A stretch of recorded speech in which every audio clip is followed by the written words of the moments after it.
Want to know how to organize your items in Toca Boca?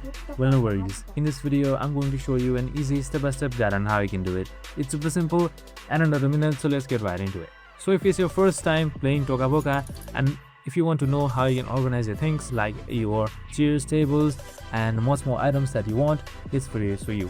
So first things first, as you can see right here on the top right side, you should be seeing this icon right here. You can just simply select that, and here you should be seeing various options.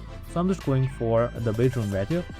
So I can just simply organize it just like this. So I can place different stuffs like beds and the type of beds that I want to place. So I can just simply drag and drop it and place it just like this right here.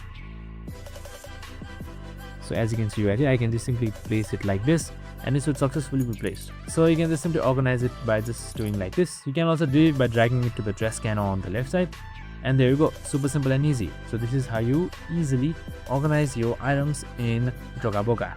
So I hope this video helped. If it did, make sure to like, subscribe, and tune in with us for more of the similar videos. See you in the next one.